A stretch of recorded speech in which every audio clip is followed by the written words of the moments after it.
Most people spend their entire lives defending a version of themselves that doesn't need defending. Not from enemies, from comments, from silences, from the tone someone used in a Tuesday afternoon email that wasn't even addressed to them directly, from a look across a dinner table that may have meant nothing and probably did. They build entire cases, gather evidence, rehearse responses in the shower with the conviction of someone preparing closing arguments in a trial where the other party isn't present and never will be. This is not weakness. This is what happens when you've been quietly outsourcing your internal state to whatever happened last. I spent years doing a version of this. Not dramatically. I wasn't falling apart in public or visibly rattled by criticism. I was doing the quieter version, which is actually harder to catch. The version where you seem fine, where you function normally, where nobody would look at you and say that person is affected by things. But underneath, something small was always running. Some low-level processing of what someone said, what it meant, whether it confirmed something I was already half afraid was true. A background program that used a lot of energy and produced almost nothing useful. The moment I actually started to change wasn't inspirational. It was just noticing, with genuine surprise, how much of my attention was occupied by people and events that weren't in the room. How rarely I was actually where I was. Here's what nobody tells you cleanly. Being affected by things is a participation sport. It requires your cooperation. Not always consciously, not always easily interrupted, but the mechanism only completes if you engage with it. The arrow only lands if your hand moves. This book is about the hand, not about making the world less difficult. It won't be. Not about becoming someone who doesn't feel things. That's not strength. That's a different problem wearing strength's clothes. It's about the specific, learnable capacity to let most of what comes at you pass through without taking up residence. To remain, underneath whatever is happening, recognizably yourself. That capacity is not a personality trait. It is not something certain people have and others don't. It is a set of habits. Practiced imperfectly, built slowly, available to anyone willing to look honestly at what they've been catching and ask whether any of it was actually worth holding. Before we begin, tell me where you're listening from and what time it is for you right now. I read every single one. It's always interesting to see where this reaches. Chapter 1. The Arrow That Needs a Catcher. Nobody can insult you without your cooperation. That sounds like the kind of thing embroidered on a pillow in a therapist's waiting room. It isn't. It's a precise description of the mechanics of how language actually works on a human mind. Here's the scene. A man is sitting in a meeting. His colleague, someone he's never quite trusted, says something dismissive about his idea in front of the room. A small comment, barely a sentence. The meeting moves on, but the man doesn't. For the next 3 hours, he replays it. He assigns motive.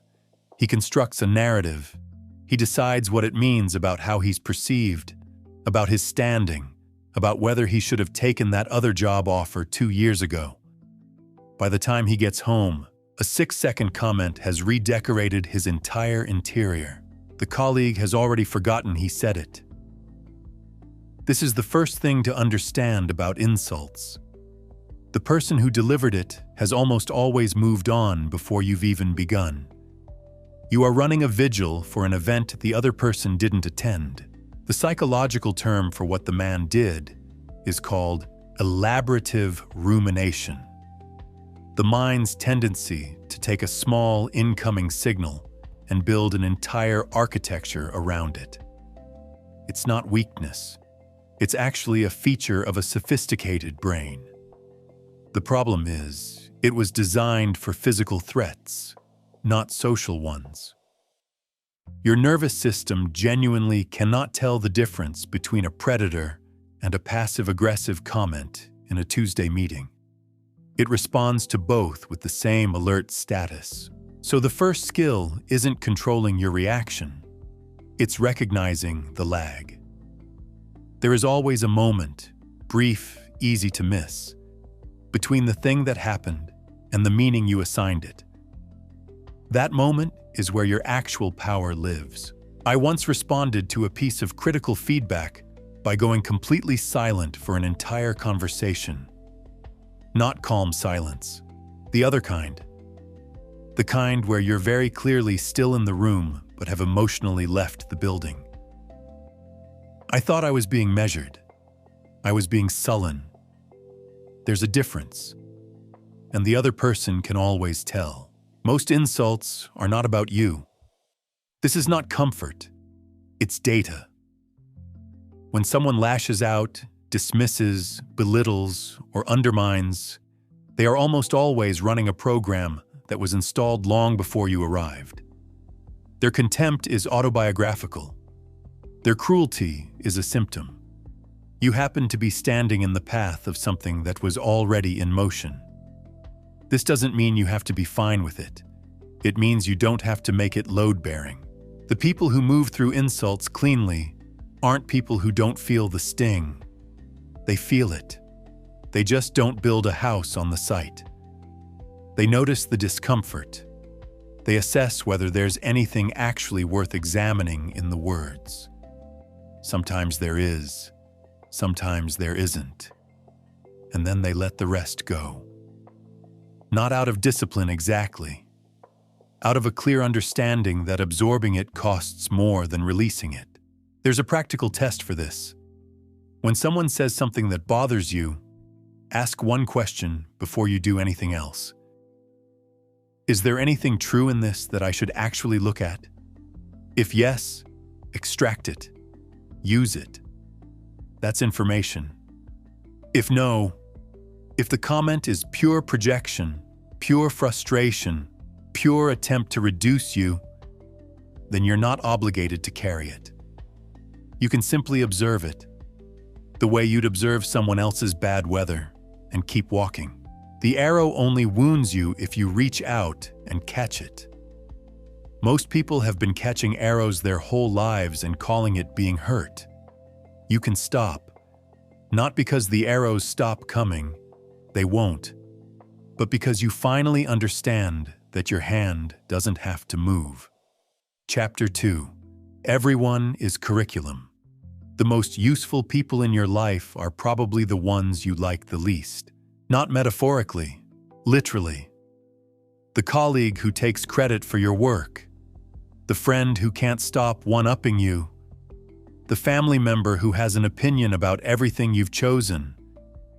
These people are running a masterclass. Most people just refuse to enroll. Here's the scene. A woman is stuck in traffic behind a driver who keeps braking for no visible reason. Phantom braking, the kind that makes no mechanical sense. She's gripping the wheel, jaw tight, muttering under her breath.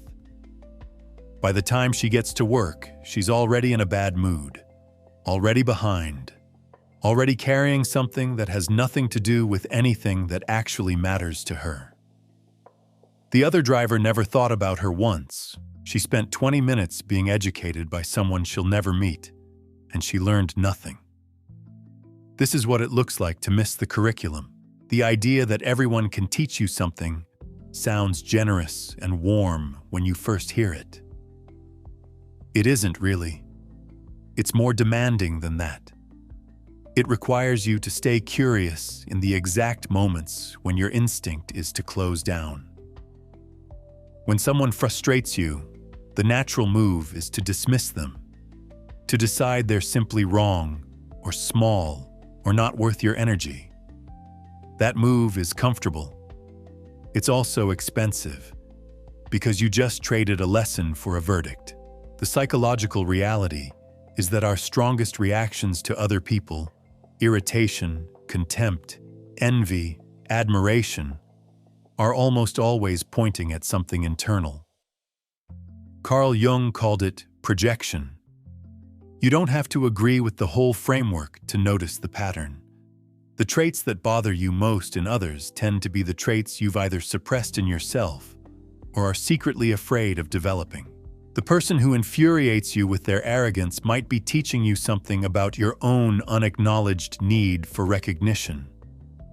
The person whose chaos exhausts you might be reflecting a rigidity in yourself you haven't examined.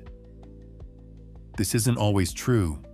Sometimes people are just difficult, but it's true often enough to be worth checking. I watched a colleague spend 3 years being visibly irritated by another person's self-promotion. Constant eye rolls, quiet resentment at every meeting. It took an embarrassingly long time before she admitted, to herself, not publicly, that what bothered her was that it was working. He was promoting himself and getting results. She wasn't and wasn't. The difficult people in your life are not just obstacles. They're mirrors held at uncomfortable angles. This doesn't mean you have to enjoy everyone.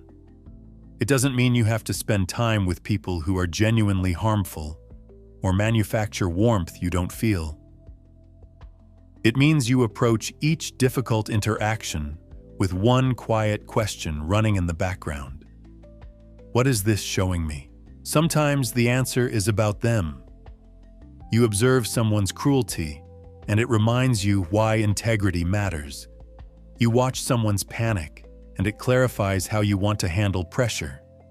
You see someone's generosity, and it recalibrates your own defaults. These are straightforward lessons, and they're valuable. But sometimes the answer is about you. And that's where the real curriculum lives. The people who grow fastest are not the ones with the best mentors or the most supportive environments, though those help. They're the ones who've learned to extract signal from every source, including the annoying ones. Especially the annoying ones. Because those interactions have the highest emotional charge, and high emotional charge means high retention. You remember what bothers you. The question is whether you remember it as grievance or as data. There's a practice that sounds simple and is genuinely difficult. When someone does something that irritates you, before you dismiss them, ask, what would I have to believe about the world to behave that way? Not to excuse it, not to agree with it, just to understand it. That single shift, from judgment to curiosity, changes the quality of information you extract from the interaction entirely. Everyone around you is running a psychology experiment in real time. Their fears, their defenses, their patterns, their brilliance, it's all on display, all the time. Most people watch it happen and call it drama. You could be taking notes instead. Chapter 3: The Upgrade Problem. Envy is not a character flaw. It's a compass with a bad reputation. Your body didn't develop the capacity for envy by accident. It evolved because tracking what others have and registering the gap between their position and yours was genuinely useful information for survival. The problem is that evolution didn't anticipate social media, open-plan offices, or the specific modern torture of watching someone your age announce their third successful exit on LinkedIn. Here's the scene. A man is scrolling through his phone late at night. A former classmate, someone he remembers as unremarkable, honestly, has just been featured in a business magazine. The photo is good. The quote is better. The man puts his phone down, picks it up again, puts it down, lies in the dark, feeling something he doesn't want to name.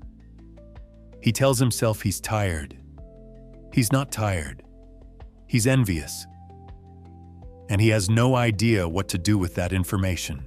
Most people handle envy one of two ways. They suppress it, decide it makes them a bad person, and bury it under performed positivity. Or they weaponize it, let it curdle into resentment and spend their energy diminishing the other person. rather than developing themselves. Both responses are understandable. Both responses waste the signal entirely.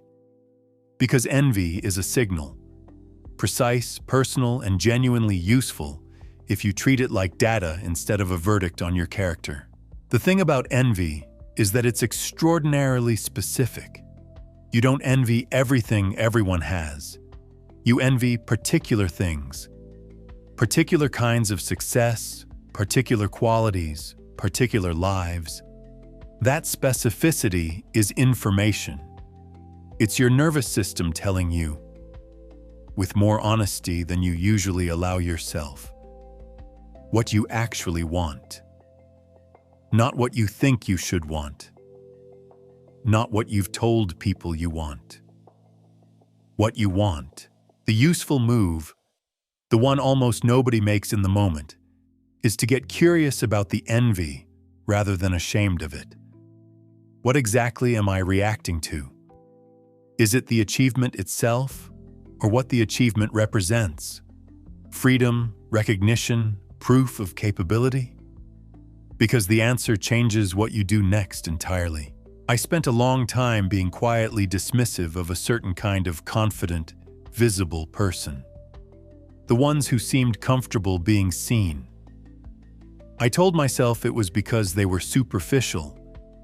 It took longer than I'd like to admit to recognize that what I actually felt was envy of a specific kind. Not of their attention, but of their apparent ease with it. That was useful information. I just waited years to use it. Emulation is envy with a plan. That's the transformation available here. Not eliminating the feeling, but redirecting its energy. When you identify someone whose results you envy, the question isn't why do they have that and I don't. The question is, what are they actually doing, specifically, that produces that result? And what version of that is available to me? This requires dropping the comparison entirely. Not the observation, the comparison. You can study someone's discipline, their habits, their approach, their thinking, without measuring yourself against them. Measurement produces either false comfort or unnecessary despair. Study produces information you can actually use. There's a deeper shift available here too. Envy operates on a scarcity assumption, the idea that their success somehow diminishes the possibility of yours. This assumption is almost never true, and yet it runs silently in the background of most envious reactions. The person who got the feature in the magazine did not use up a finite supply of magazine features. The colleague who got promoted did not consume a limited quantity of professional success. These feel like zero-sum situations. They're not. When you genuinely internalize that, something changes. Other people's wins stop being threats and start being evidence.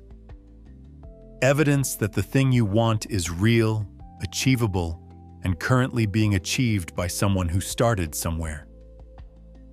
That reframe from threat to evidence is not positive thinking.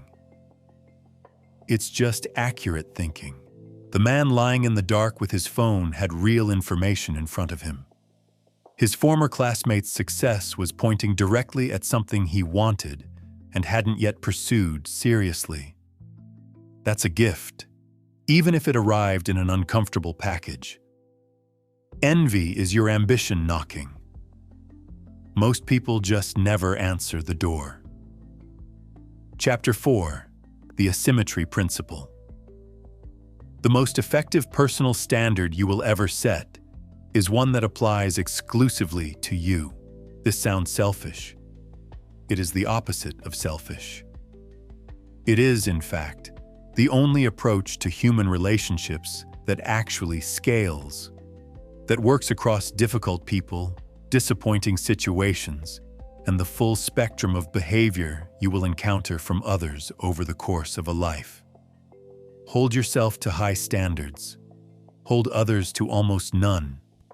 Not because other people don't matter, but because expecting them to meet your standards is a category error that will cost you enormous amounts of energy and produce almost nothing useful in return. Here's the scene. A woman runs a small team. She is meticulous, punctual, prepared. She sends clear emails, meets every deadline, shows up to every meeting having actually read the materials. She expects her team to do the same. They don't. Not consistently, not even close. She spends a significant portion of every week managing her frustration at the gap between her standards and their performance. She is exhausted. She is resentful. She is also, quietly, starting to wonder if something is wrong with her for caring this much when nobody else seems to. Nothing is wrong with her. But she's made a structural error. She's applied her internal code to external people. And external people didn't sign that contract. The Stoics had a framework for this that they called the dichotomy of control, the clean separation between what is yours to manage and what isn't. Your thoughts, your actions, your choices, your responses, these are yours. Other people's thoughts, actions, choices, and responses, these are not. Trying to govern what belongs to someone else isn't discipline. It's just friction with extra steps. Being strict with yourself is not complicated in principle, though it's demanding in practice. It means you set a standard, you hold it, and when you fall short, which you will, you examine why without excessive drama, and you try again. You don't negotiate with yourself when it's inconvenient. You don't make exceptions because the situation was hard or because someone else wasn't pulling their weight. Your standard is yours. It travels with you. It doesn't depend on conditions. This is actually liberating, though it rarely feels that way initially. When your behavior is governed by your own internal code rather than by what others are doing, you stop being a mirror. You stop unconsciously matching the energy in the room. You stop lowering your standards because everyone else has. You become, in a very specific sense, self-regulating. And self-regulating people are genuinely difficult to manipulate, derail, or exhaust, because their operating system doesn't require external input to keep running. The tolerance side of this equation is where most people resist. Being tolerant of others feels, in certain moments, like letting them off the hook, like condoning the behavior, like weakness. It is none of those things. Tolerance, properly understood, is not approval. It is the recognition that other people are running entirely different software, different histories, different fears, different definitions of effort and respect and time, and that imposing your version of the operating system on them is both futile and, if you're honest, a little arrogant. I had a period of about 2 years where I was privately furious at a close friend for not showing up the way I thought a close friend should. The specifics don't matter. What matters is that I had a very clear internal image of what friendship looked like, and he consistently failed to match it. I held this against him for longer than I should have, said nothing, and let it quietly erode something that had been genuinely good. Eventually, I realized I had been applying a contract he had never seen and could not have agreed to. That wasn't his failure. It was my assumption. Tolerating others doesn't mean absorbing harmful behavior without limit. There are situations where someone's actions cross into territory that requires a direct response, not from a place of punishing them for failing your standards, but from a place of protecting your own boundaries and well-being. The distinction matters. One is about judgment. The other is about self-preservation. Judgment is usually optional. Self-preservation sometimes isn't. The practical difference between these two orientations, strict with yourself, tolerant of others, shows up most clearly under pressure. When you are strict with yourself, You have a reliable internal compass that functions regardless of what's happening around you. When things get chaotic, when people behave badly, when the environment degrades, your behavior doesn't have to degrade with it. You have a standard that is not weather-dependent. And when you are tolerant of others, you free up an enormous amount of cognitive and emotional bandwidth that was previously occupied by monitoring, judging, and being disappointed by people who were never going to meet your expectations anyway. That bandwidth becomes available for something more productive. Your own work, your own growth, your own choices. There is also a quieter benefit that takes longer to notice. When you stop holding people to your standards, you start seeing them more clearly. Without the filter of expectation, you observe who they actually are, rather than who you decided they should be. And who people actually are is almost always more interesting, more complex, and more sympathetic than the simplified version produced by disappointment. People are doing the best they can with what they have. This is not a platitude. It is a psychological observation about the relationship between behavior and internal resources. Someone who repeatedly lets you down is not, in most cases, choosing to fail you. They are operating at the limit of their current capacity for organization, for empathy, for reliability, for whatever the standard requires. You can wish their capacity were higher. You can even, sometimes, help expand it, but resenting them for not having it is like resenting someone for being shorter than you'd prefer. Your standard is a tool for building yourself. It was never designed to measure other people. Hold it tightly when it comes to your own choices. Hold it loosely, or not at all, when it comes to everyone else. This asymmetry is not weakness or inconsistency. It is the most efficient way to maintain your integrity without turning every relationship into a performance review. The woman running her team is still meticulous. She still sends clear emails and meets every deadline, but she stopped keeping score on everyone else. Her frustration dropped. Her clarity improved. Her team, interestingly, got slightly better. Not because she lowered her standards, but because she stopped radiating low-level disappointment at them every hour of the day. People rise more easily when they don't feel like they're perpetually failing an exam they didn't know they were taking. Chapter 5. The Consent Clause. Emotional injury requires your participation. You've been signing the forms without reading them. This is not victim blaming. This is not the kind of toxic positivity that tells people their suffering is a personal failing, and that if they just thought differently, everything would be fine. That version of this idea is cheap and it's wrong. Some things genuinely hurt. Some people genuinely cause damage. The pain is real. What we're talking about is something more specific. The mechanism by which external events become internal weather, and the degree to which that mechanism is more voluntary than most people ever realize. Here's the scene. A woman sends an important message to someone whose opinion she values. Hours pass. No response. She checks her phone. Checks again. Begins to interpret the silence. Maybe they're annoyed with her. Maybe she said something wrong last time they spoke. Maybe they've decided quietly that she's not worth the effort. By evening, she's constructed an entire narrative of rejection from the raw material of nothing, from the absence of a notification, from a person who is probably just busy or forgetful or charging their phone in another room. The silence didn't hurt her. Her interpretation of the silence hurt her, and she authored that interpretation entirely alone. This is where the consent clause lives.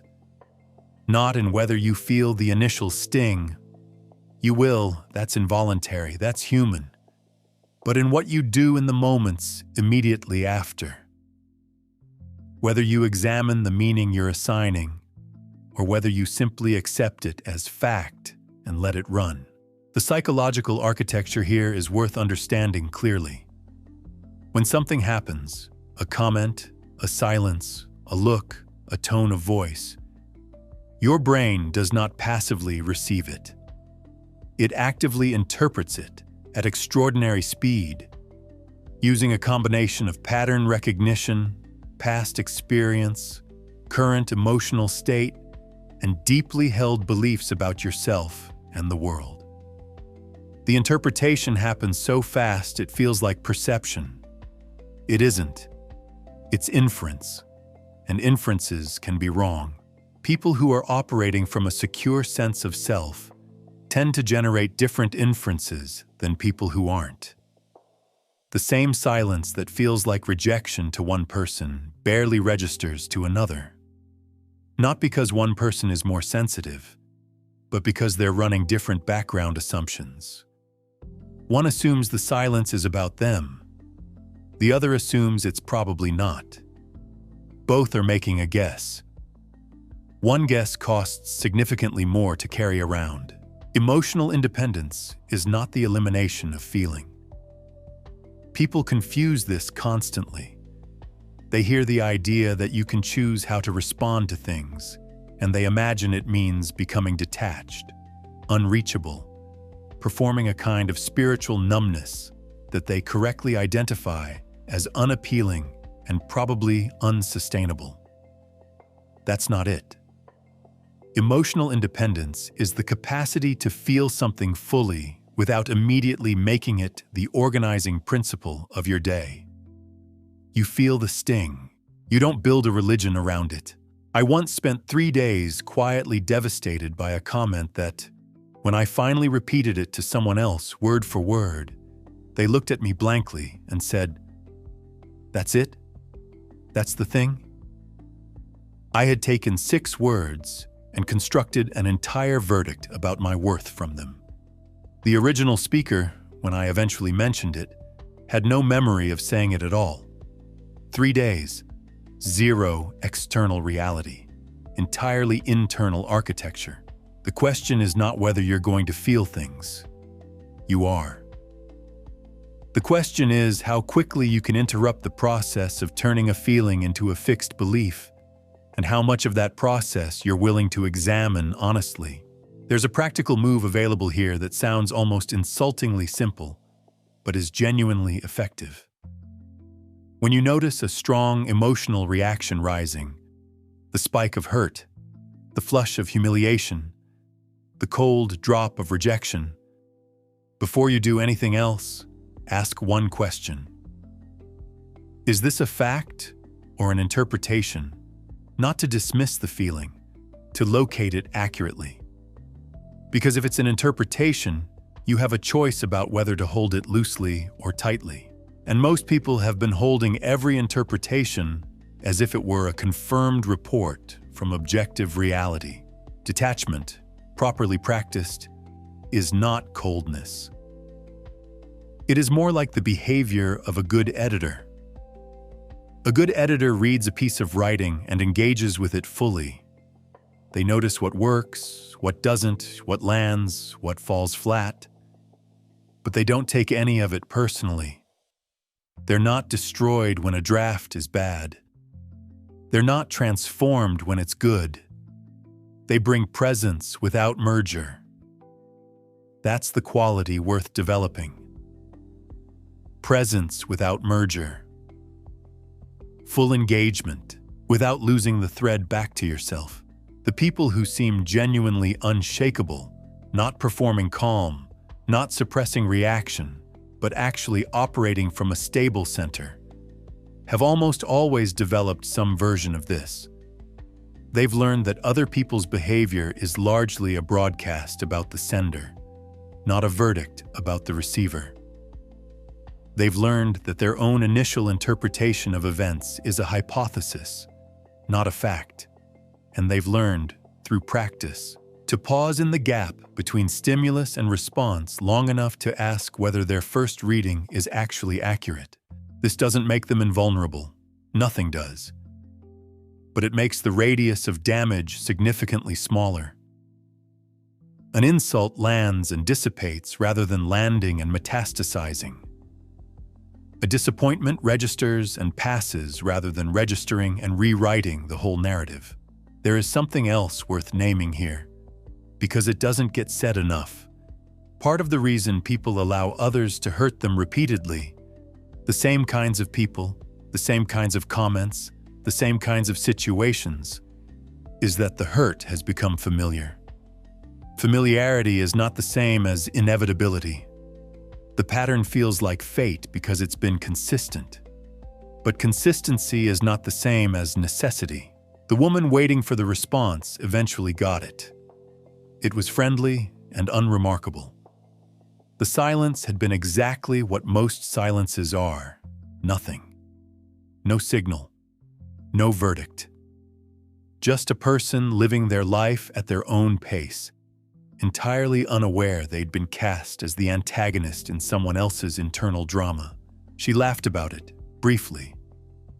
Then, to her credit, she asked herself why her mind had gone there so quickly. That question, honest, directed inward, is worth more than any answer she could have received from the message. You cannot fully control what gets through, but you have always had more say in what stays than you've been using.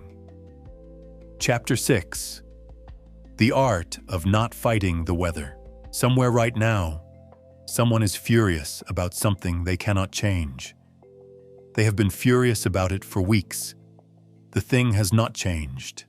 The fury has not helped. They are, however, very tired. This is the operating condition of a surprisingly large percentage of the adult population.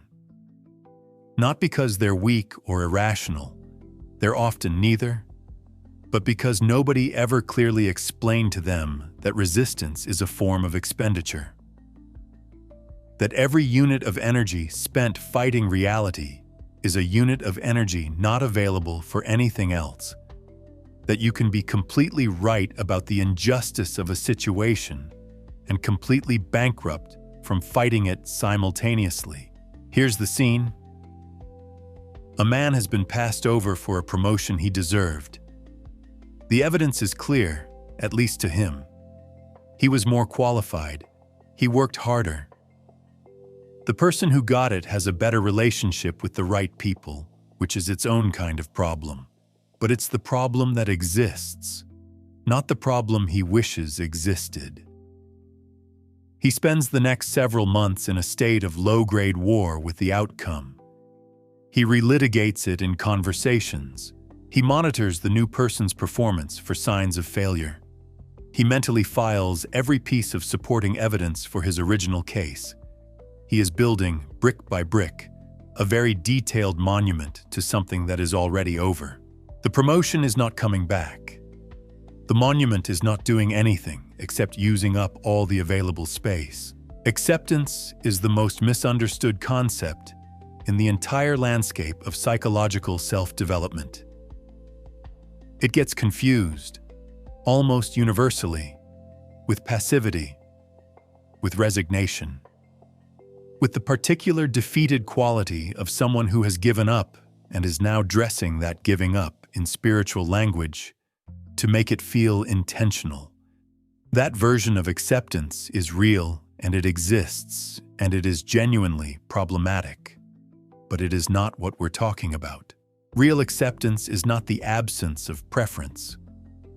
You can wish things were different and still accept that they are what they are. These two things are not in conflict.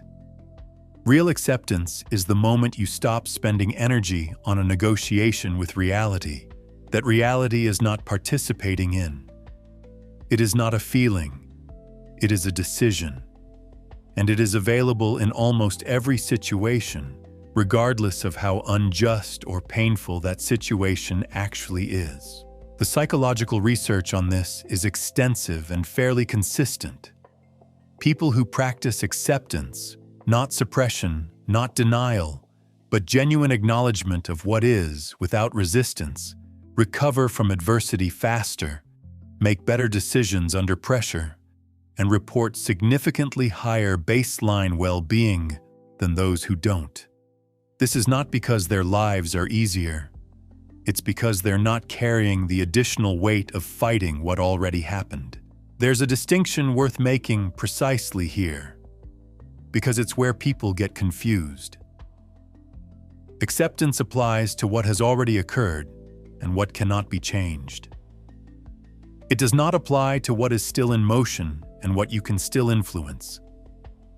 These are different categories, and conflating them is how the concept of acceptance gets misused, either by people who use it to justify inaction when action is available, or by people who reject it entirely because they've seen it used that way. The question to ask is simple. Can I change this? If yes, how specifically, and what's the first step? If no, what am I still spending on it? And is that expenditure producing anything? Most people never ask the second question clearly. They're vaguely aware that their resistance isn't working, but they continue it anyway. Because stopping feels like losing. Like agreeing that the unfair thing was okay. Like letting someone off the hook. Acceptance feels like a concession, and nobody wants to concede. But acceptance is not a concession to the other party. There is no other party. Reality doesn't care whether you accept it or not. The rain does not adjust based on your opinion of the rain. The promotion decision does not reverse because you're still angry about it 3 months later. Your resistance is a private performance with no audience and no effect on the material conditions of your life. I remember watching someone I respected spend the better part of a year refusing to accept that a business partnership had failed. Not working to fix it. That window had closed. Just refusing to accept that it was over. Every conversation circled back to it. Every plan he made had a silent asterisk attached. Unless this gets resolved. The partnership was not going to get resolved. He lost not just the partnership, but the year and the opportunities the year contained, because he was too busy relitigating something that had already been decided. What actually shifts when you practice genuine acceptance is not your circumstances. Those may or may not change, but your relationship to your own attention. When you stop directing your focus at the unchangeable, it becomes available for the changeable. This sounds obvious. In practice, it requires repeated, deliberate redirection, because the mind naturally returns to open loops, unresolved situations, unanswered questions, injustices that haven't been addressed. Acceptance doesn't close the loop. It reclassifies it. It moves the file from active to archived, freeing up processing power for what's actually in front of you. The man passed over for the promotion eventually stopped fighting it. Not because he decided it was fair, it wasn't, but because he got tired of the monument taking up all the room. He redirected the energy, got clearer on what he actually wanted, made a different move entirely. The outcome he reached 18 months later was better than the promotion would have been, in ways he couldn't have planned for, because planning requires attention, and his attention had been occupied. He would tell you the acceptance was the hardest part, not the grief of it, which passed. The decision to stop fighting, which felt like surrender and turned out to be the opposite. Acceptance is not the end of the story. It's the moment the story is actually allowed to continue. Your preferences are valid. Your anger at injustice may be completely justified. None of that changes what is. And what is, right now, exactly as it stands, is the only material you actually have to work with. The weather doesn't care that you had plans, but you still get to decide what you do with the day. Chapter 7. Season Logic. There is a particular kind of suffering that comes not from what's happening, but from the belief that what's happening shouldn't be happening yet. Not that it's painful. Pain is straightforward, and most people have a reasonable relationship with pain. But the specific, grinding misery of being in a slow season when you expected a fast one, of doing the work and not seeing the results, of watching the timeline you constructed in your head diverge month by month from the timeline your actual life is following. That particular suffering is almost entirely optional, and almost nobody opts out of it. Here's the scene. A young woman has been working towards something for 2 years. She's done everything correctly, or close enough. She's put in the hours, developed the skills, made the right connections, shown up consistently when showing up was hard. And yet the outcome she expected, the recognition, the breakthrough, the moment where effort visibly converts into result, has not arrived. She knows, intellectually, that these things take time. She has read the articles about overnight successes being 10 years in the making. She believes them, abstractly. But at 11 o'clock on a Wednesday night, staring at metrics that haven't moved, the abstract belief doesn't do much. What she feels, concretely, is that something is wrong, that she is behind, that the delay itself is evidence of something, inadequacy, miscalculation, bad luck, some fundamental error she can't quite identify. Nothing is wrong. She is in winter, and she is fighting it because nobody told her that winter was part of the agreement. Nature doesn't experience its slow seasons as failure. This sounds like an obvious observation, and it is, but its implications are less obvious than they appear. A tree in December is not a broken tree. It is a tree doing exactly what trees do in December: conserving, consolidating, building root systems that won't be visible until spring, when the growth they enabled suddenly looks dramatic and fast. The tree didn't become remarkable in spring. It became visible in spring.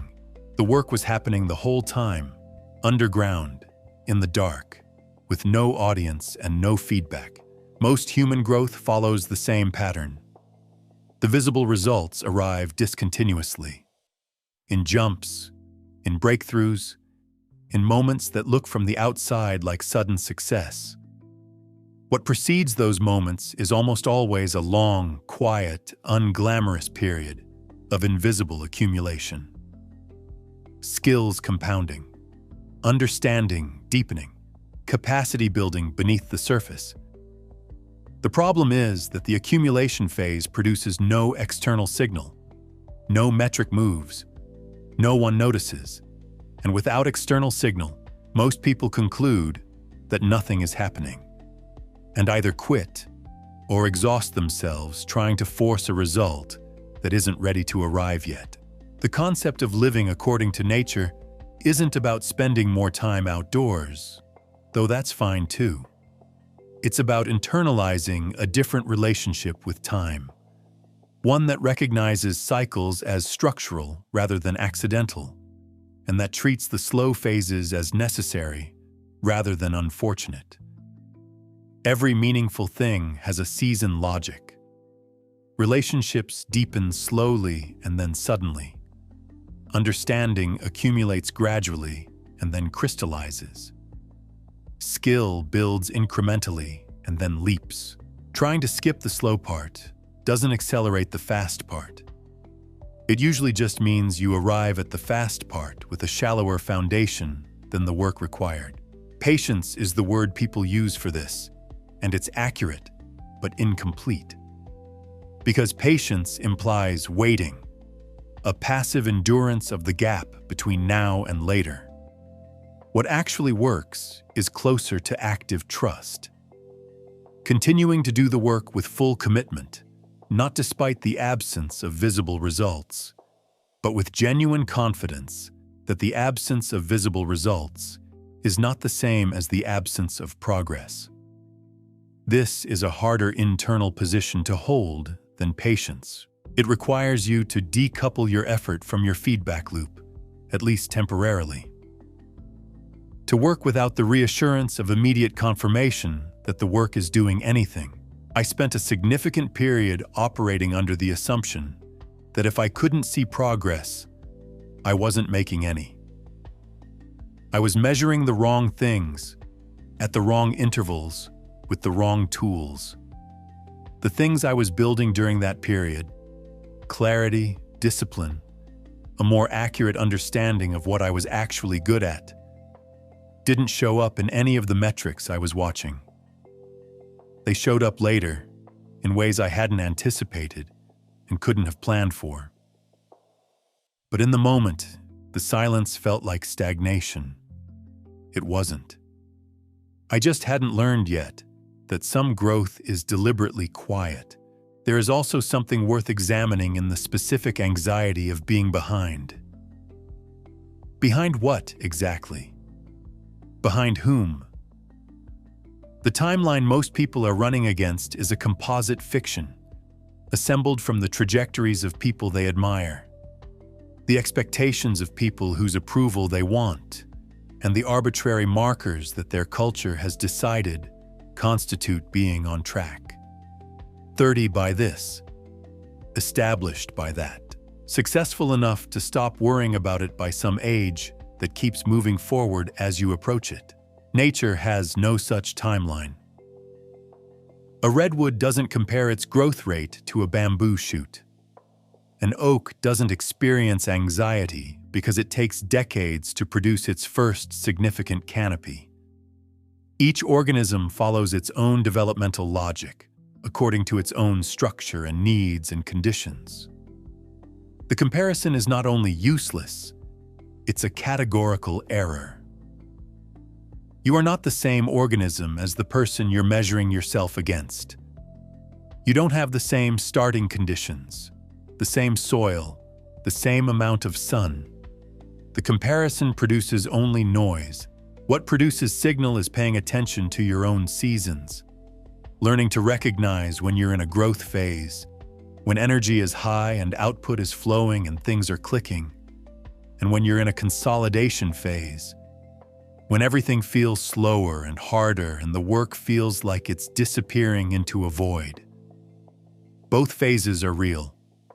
Both phases are necessary.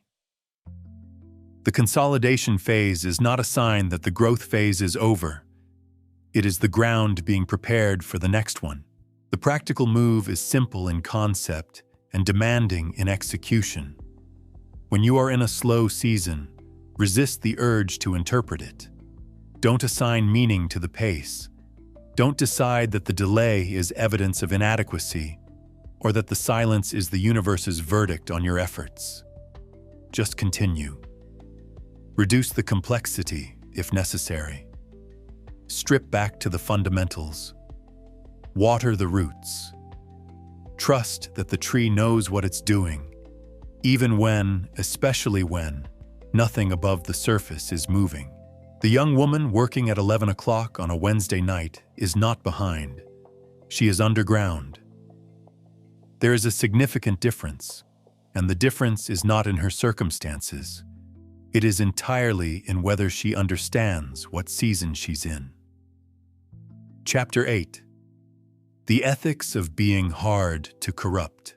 Most people think of ethics as a set of rules about what not to do. A fence around behavior, a list of prohibitions that get consulted in moments of obvious moral choice. Should I lie here? Should I take this? Should I say that? This framing makes ethics feel external, bureaucratic, slightly inconvenient.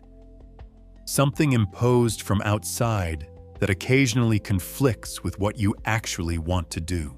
That framing is not only incomplete, it's backwards. And the people who figured that out have access to a kind of inner stability that the rule followers, paradoxically, never quite achieve. Here's the scene. Two people work in the same organization, similar roles, similar pressures, similar exposure to the daily friction of institutional life, the politics, the shortcuts, the small compromises that accumulate so gradually you barely notice they're happening. The first person operates from a list of rules. Don't lie overtly. Don't steal obviously.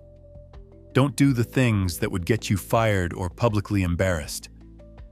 Within those boundaries, they navigate situationally, deciding case by case what they can get away with, what the optics require, what the path of least resistance looks like. The second person operates from something different. Not a list of rules, but a set of values so clearly articulated and genuinely held that certain choices simply aren't available to them. Not because they're forbidden, but because they're structurally incompatible with who this person has decided to be. The first person is exhausting to be. Every ambiguous situation requires a fresh calculation. Every gray area demands negotiation between what they want and what the rules allow. The cognitive load is constant, low-grade, and cumulative. The second person is not exhausted in this way. The hard decisions have already been made in advance at the level of identity. When a situation arises that would require compromising their values, they don't deliberate. They decline almost automatically, the way you decline to eat something you're genuinely allergic to. Not with drama, just with clarity. This is what ethical living actually is, at its most functional. Not a performance of virtue, not a public declaration of values that gets quietly abandoned when inconvenient, but a decision architecture, a set of internal structures that makes certain choices simply unavailable, and in doing so, reduces the cost of being a person of integrity to almost nothing. The psychological research on decision fatigue is relevant here. Every decision you make draws from a finite pool of cognitive resources. The more decisions you face in a given period, the worse the quality of your later decisions becomes. This is true for trivial choices and significant ones. What ethical clarity does, genuine ethical clarity, not performed ethics, is pre-decide a whole category of choices, removing them from the decision pool entirely. You never have to decide whether to lie in this particular situation, because you've already decided, at a fundamental level, that you don't lie. The situation never reaches deliberation. It gets filtered out before it arrives. This sounds rigid. It is the opposite of rigid. It is enormously freeing. The person who has to decide whether to be honest in every individual situation is at the mercy of every individual situation. The pressures, the incentives, the social dynamics, the momentary cost-benefit calculation. The person who has decided simply that honesty is non-negotiable is free from all of that. They don't have to assess the situation. The situation doesn't have that kind of power over them. Integrity, understood this way, is not a moral achievement. It is a cognitive efficiency. And the inner peace it produces is not the peace of someone who has done the right thing and feels good about it. That peace is real, but it's transient. It requires a new decision every time. The peace produced by genuine ethical clarity is structural. It's the quiet of a mind that isn't constantly negotiating with itself. I know someone who was offered an arrangement that would have been financially significant and technically legal, but would have required a sustained misrepresentation. Nothing dramatic, just a consistent shading of the truth in a direction that benefited everyone in the room. He declined without much deliberation, not because he calculated the risk and decided it wasn't worth it, but because the offer required him to be someone he wasn't, and he'd simply decided years earlier not to do that. The decision had already been made. The situation just revealed it. What struck me was not the refusal. That part was straightforward. It was how unencumbered he seemed by it. No visible internal struggle, no resentment of the opportunity he was passing up. Just clarity. The offer didn't fit the architecture of his life, so it didn't require much processing.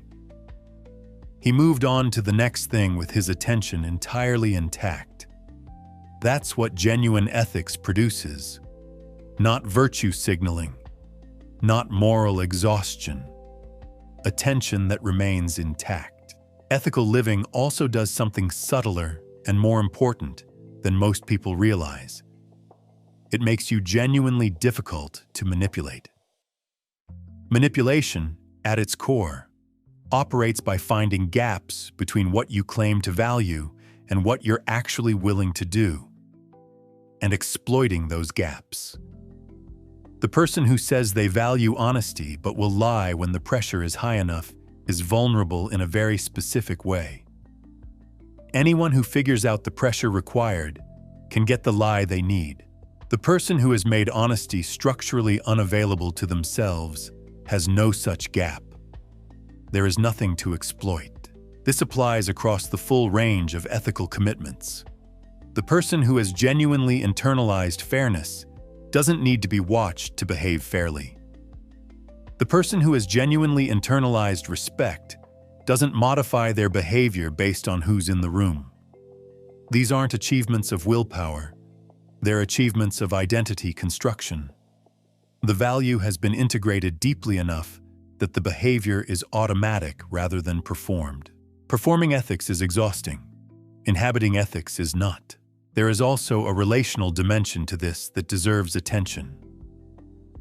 People can tell, with surprising accuracy, whether someone's ethics are genuine or performed.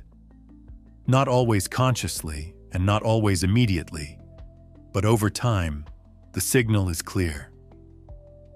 The person who treats you with respect only when it costs them nothing reads differently than the person who maintains the same quality of engagement, regardless of circumstance. Trust is built not by the presence of ethical behavior in easy situations. Almost everyone behaves well when it's easy, but by its consistency in hard ones.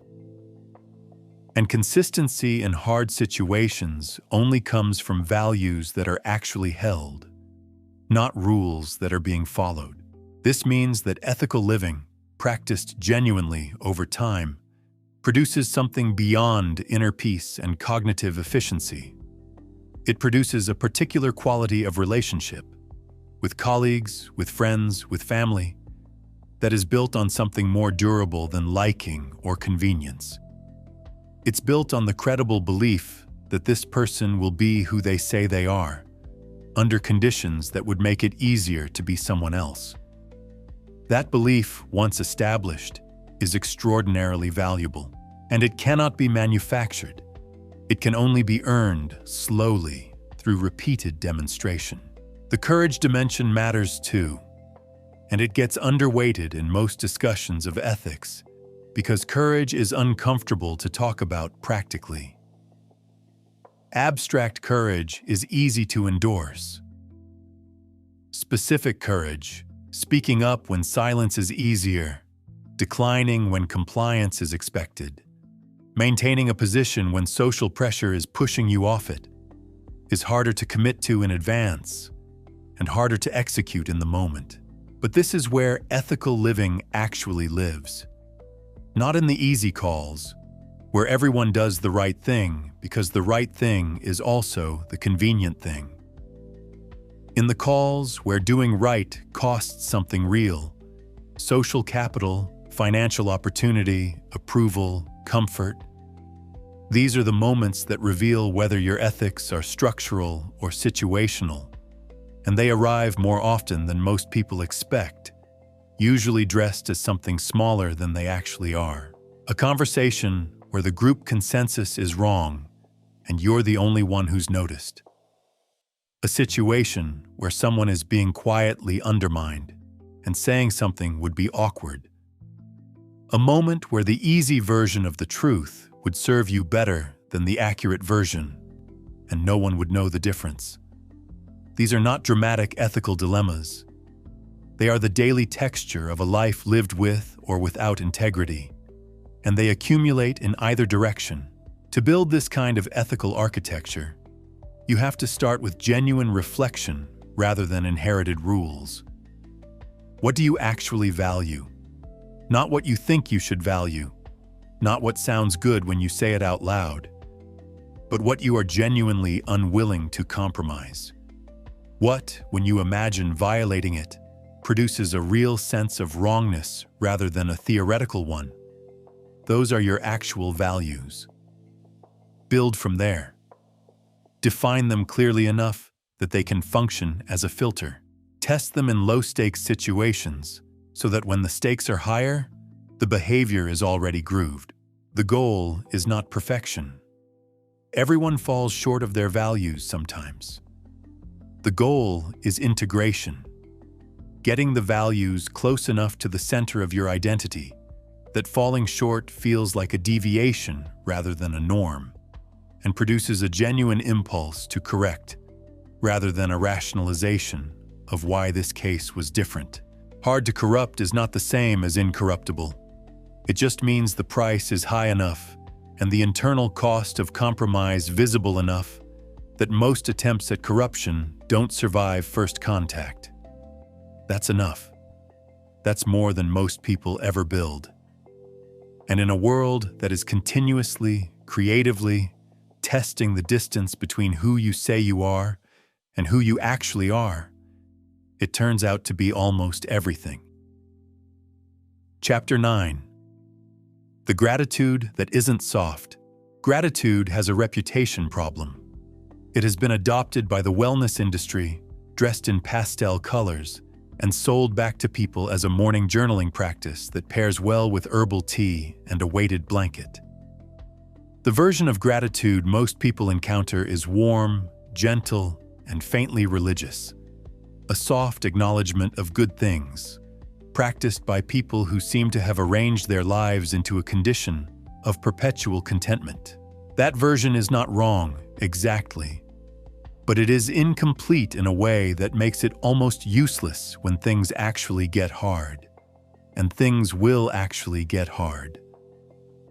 The question is whether your gratitude practice survives contact with real adversity, or whether it's a fair-weather habit that quietly disappears the moment the conditions that made it easy are no longer available.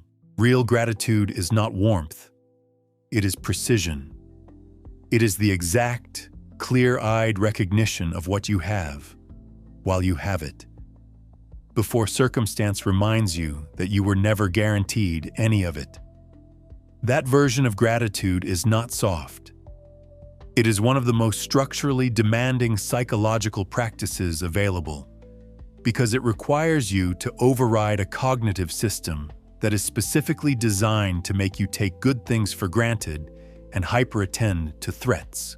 Here's the scene. A man is sitting at a dinner table with his family. It is an ordinary evening, unremarkable food, mild conversation, the low-level friction of people who know each other too well to perform. His father makes a comment that irritates him. His daughter is distracted by her phone. The conversation doesn't go anywhere interesting. He goes to bed mildly dissatisfied, the way you go to bed on an evening that didn't particularly deliver. 6 months later, a medical diagnosis changes the composition of the household. The ordinary evening at the dinner table becomes, in retrospect, one of the last of its kind. A specific configuration of people in a specific moment of unremarkable health and ordinary life that he would spend years trying to get back. He had it. He didn't know he had it. He was mildly dissatisfied with it while it was happening. This is not a unique story. It is, in fact, the default story. The thing humans are worst at is recognizing the value of what they have before it's taken. Not because they're ungrateful people, because their cognitive architecture actively works against it.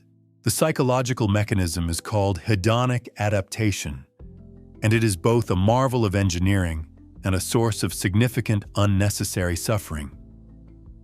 The brain is designed to return to a stable emotional baseline regardless of what happens, positive or negative. Win a lottery, and within a year, your baseline happiness is roughly where it was before. Lose a limb, and within a year, your baseline happiness is, studies show, roughly where it was before that too. The adaptation is symmetrical. It keeps you functional across a wide range of circumstances. It also means that you stop noticing the good things in your life almost immediately after acquiring them. The new relationship, the new job, the new house, all of it becomes wallpaper remarkably quickly. And wallpaper, by definition, is not noticed. Gratitude, practiced seriously, is the deliberate interruption of this adaptation. It is a cognitive override, a forced reattendance to things your brain has already filed as background. Not because they've lost value, but because familiarity has made them invisible. The interruption is the practice, and like any interruption of an automatic process, it requires consistent, intentional effort to maintain. The journaling version of this, writing down 3 things you're grateful for each morning, works to a degree, and the research supports it. Mood improves, resilience increases, baseline well-being rises measurably with consistent practice. But the mechanism behind why it works is more interesting than the practice itself. It works because it trains attentional habits. It teaches your brain to scan for positive signal the way it naturally scans for threat. Over time, with enough repetition, the scan becomes automatic. You start noticing the good without forcing it, the way someone who has learned to identify birds starts seeing them everywhere they were always invisible before. But there is a deeper level of gratitude practice that the journaling version doesn't quite reach. And it's the level that actually produces structural resilience rather than just mood improvement. It involves what psychologists call negative visualization, a practice with stoic origins that sounds, on the surface, like the opposite of gratitude, but is actually its most powerful form. The practice is simple. You imagine, with genuine specificity and emotional engagement, the absence of something you currently have. Not catastrophizing, not spiraling into anxiety about losing things. A deliberate, bounded exercise in recognizing value by temporarily imagining its removal. What would this relationship be without this person? What would my daily life look like without this particular form of health I currently take entirely for granted? What would my work feel like without the specific capability I use so automatically I've forgotten it's a capability? The exercise is briefly uncomfortable, and then, almost immediately, clarifying. The thing you just imagined losing snaps back into focus with a vividness that normal perception doesn't produce. You see it again. You have it again, consciously, in a way that the adaptation had made impossible. I used to move through periods of genuine good fortune, stretches where things were working, where the important relationships were solid, where the work was producing results, with a kind of distracted forward lean, always oriented toward what came next, always slightly dissatisfied with the current chapter because it wasn't the next one yet. I don't think I was uniquely ungrateful. I think I was doing what the adapted brain does, treating the present as a waiting room for the future. It took a specific loss, the kind that arrives without warning and rearranges everything, to demonstrate with perfect clarity how much I had been sitting in without registering. That kind of education is effective. It is also, as an educational method, extremely expensive. There are cheaper ways to learn the same thing. Gratitude practiced with genuine precision also changes the quality of your relationships in ways that compound over time. Not the performed kind, the thank you emails and the public acknowledgments, though those have their place. The private internal recognition that the people in your life are specific and irreplaceable, that their presence is not guaranteed, that what you have with them is a particular configuration that will not persist unchanged. That recognition, held genuinely, changes how you show up. It reduces the ambient resentment that accumulates in long relationships. It makes you slower to take friction personally and faster to appreciate ordinary moments that would otherwise disappear unnoticed. The research on expressed gratitude in relationships is consistent and striking. People who regularly express genuine appreciation to the people around them, not performatively, but specifically, naming the actual thing they value about the person or the interaction, report significantly higher relationship satisfaction, as do the recipients of that appreciation. The mechanism is straightforward. Feeling seen and valued is a fundamental human need. Most people walk through their lives feeling moderately unseen by the people closest to them. Not because those people don't value them, but because the value is assumed rather than expressed. Gratitude, expressed specifically, closes that gap. There is a version of gratitude that is also counterintuitively applicable to difficulty. Not the toxic positivity version. Not everything happens for a reason, and I'm grateful for this painful experience because it's making me stronger. Delivered with a smile that suggests the person has confused spiritual bypassing with growth. The real version is more honest and harder to access. It's the recognition, usually available only in retrospect, but sometimes available in the moment, that difficult experiences contain information that easier ones don't.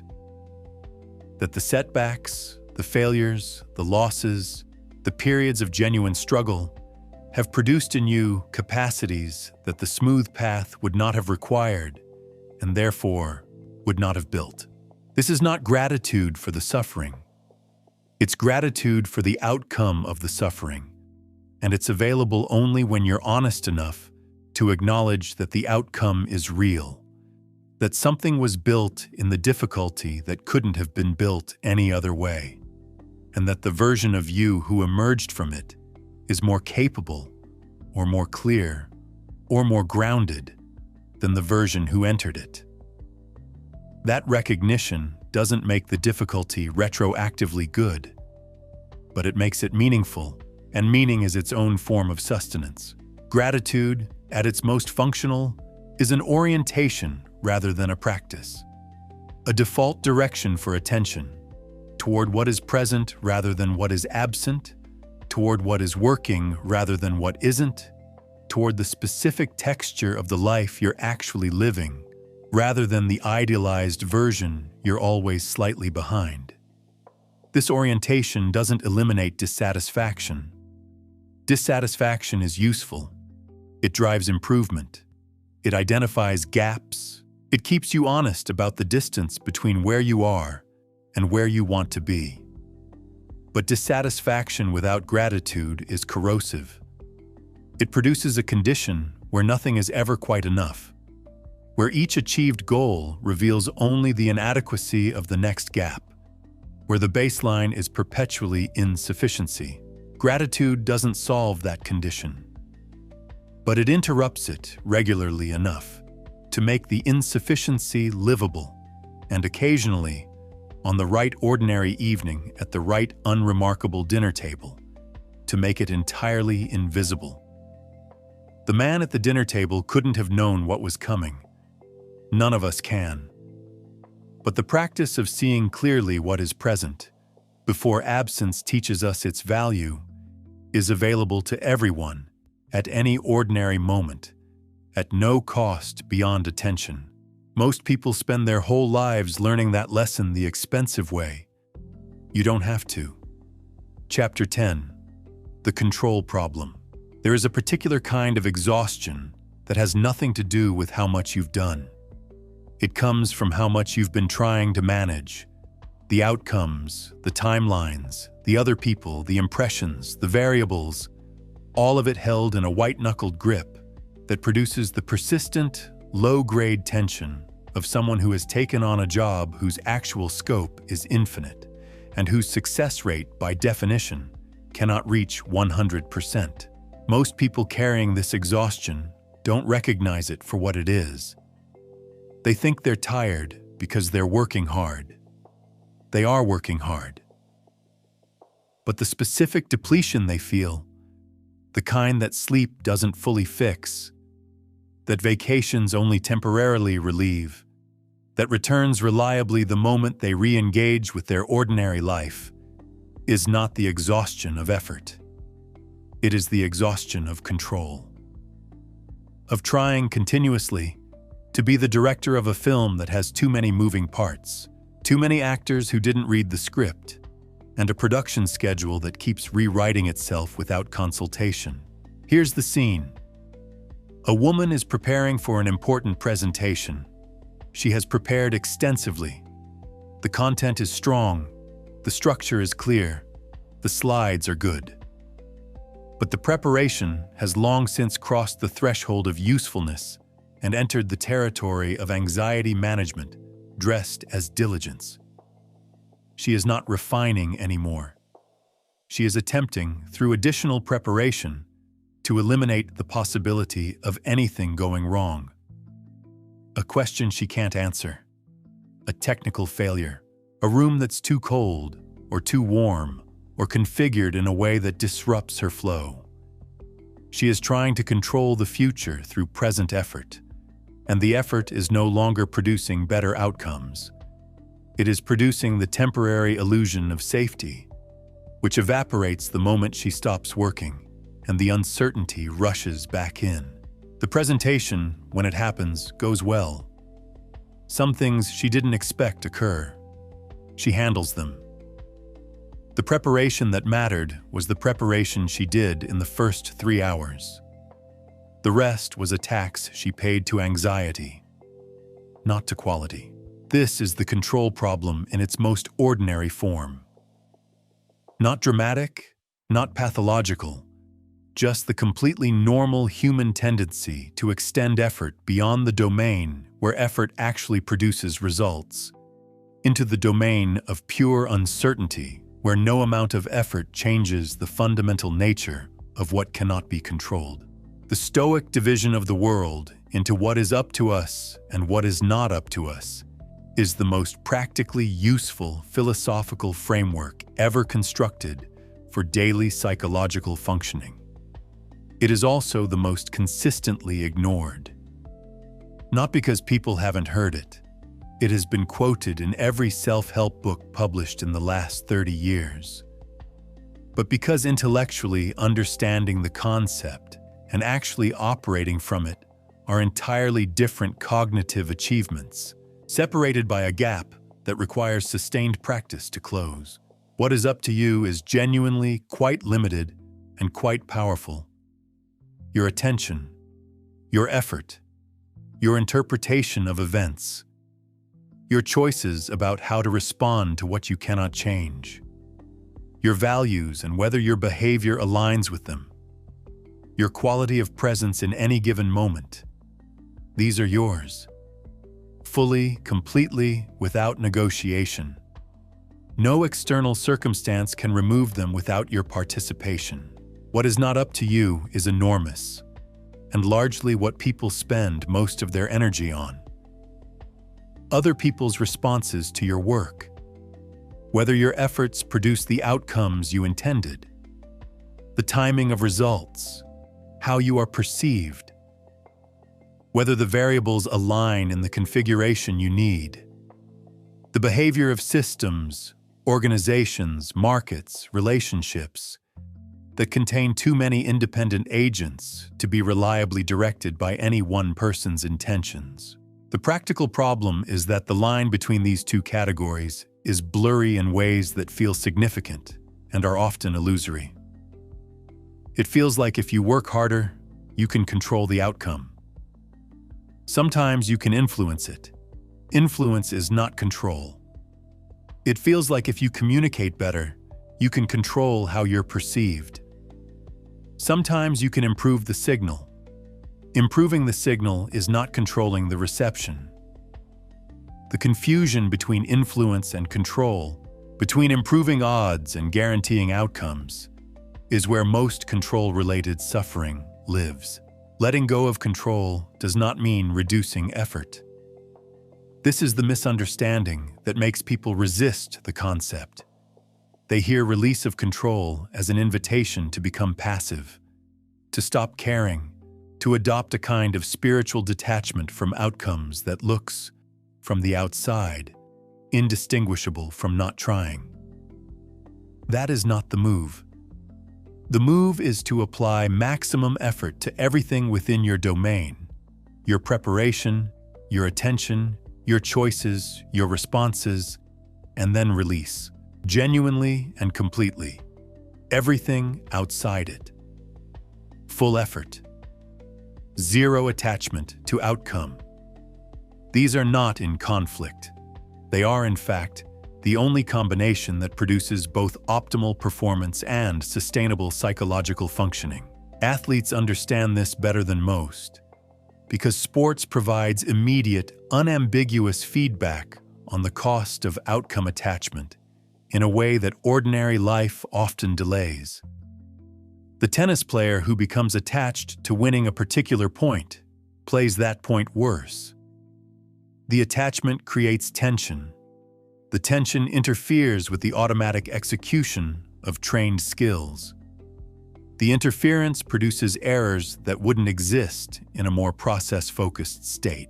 The player who focuses entirely on execution, on this stroke, this movement, this positioning, plays better, and paradoxically wins more points, precisely because they've stopped trying to control the outcome and focused instead on the process that influences it.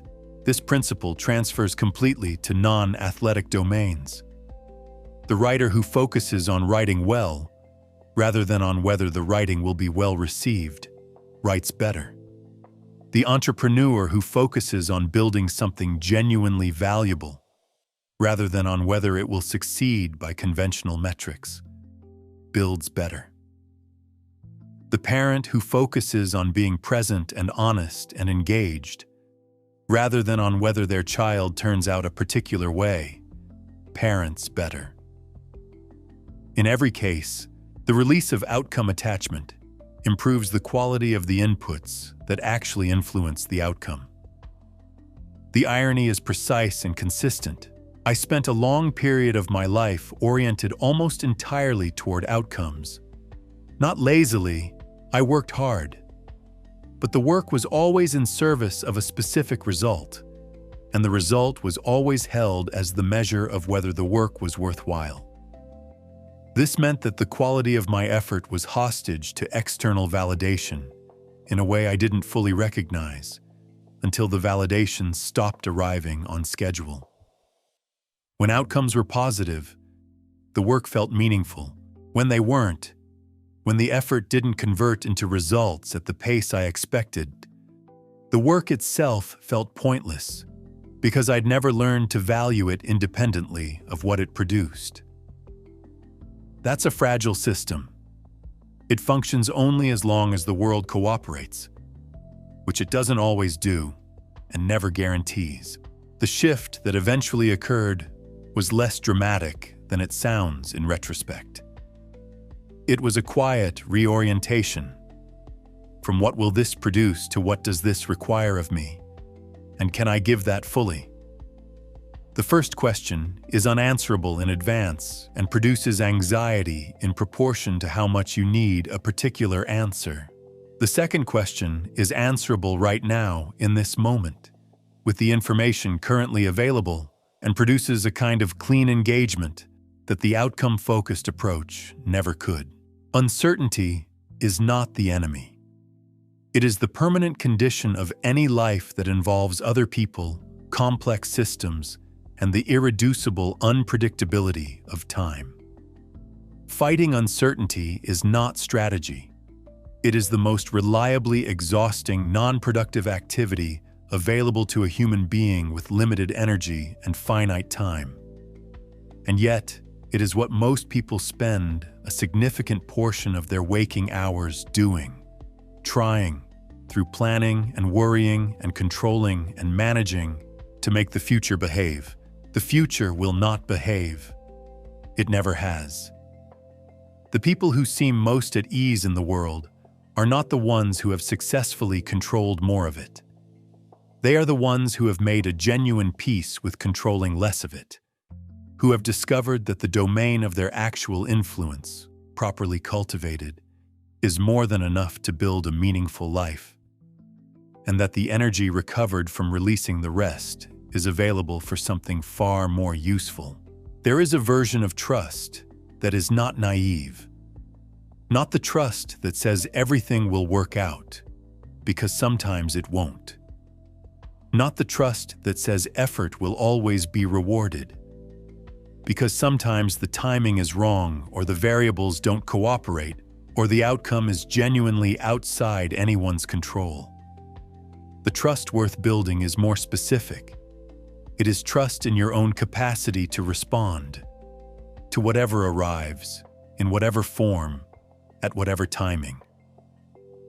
Trust not that the path will be smooth, but that you are capable of walking it regardless of its texture. That setbacks won't finish you. That unexpected outcomes contain information rather than just loss. That the process, engaged with fully and honestly, will produce something worth having even if it's not what you originally aimed for. The mountain climber controls their footsteps. They don't control the mountain, the weather, the rockfall, the altitude's effect on their body, the timing of reaching the summit.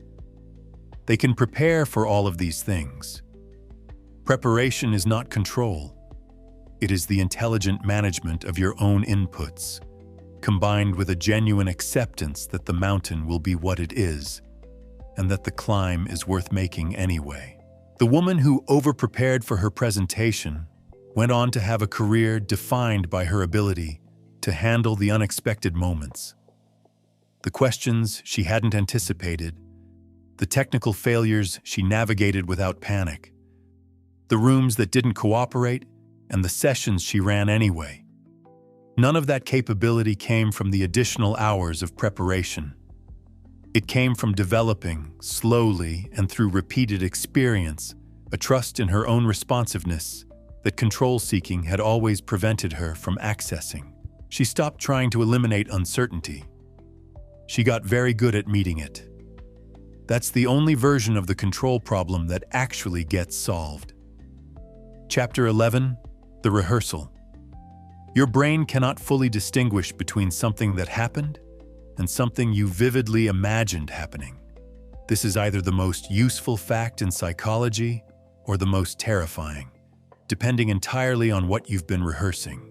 Most people, when they encounter this idea, focus on the terrifying half. They think about all the catastrophes they've imagined in vivid detail, the conversations that went wrong, the failures that felt real, the humiliations they rehearsed at 2 a.m. with full emotional engagement and cinematic specificity. And they realize, with some discomfort, that their brain processed all of that as partial experience, that the neural pathways activated by imagined disaster are substantially the same ones activated by actual disaster, that they have been, in a very real neurological sense, living through events that never occurred. This is accurate. and it is genuinely worth being disturbed by for a moment. Because the implication is that a significant portion of the suffering most people carry is self-generated. Not in the dismissive sense of it's all in your head, but in the precise neurological sense that the brain encoded it as experience even though it never happened outside the mind that produced it. But then there's the other half, the useful half.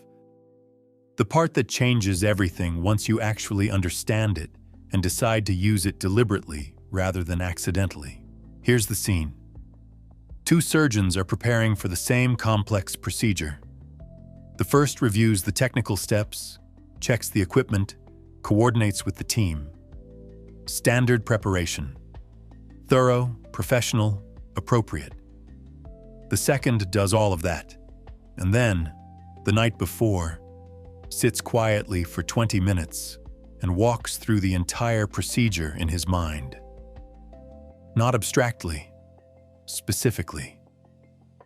He imagines the room, the lighting, the positioning of his hands, the sequence of decisions, the feel of the instruments, the moments where complications might arise, and the precise responses those complications require.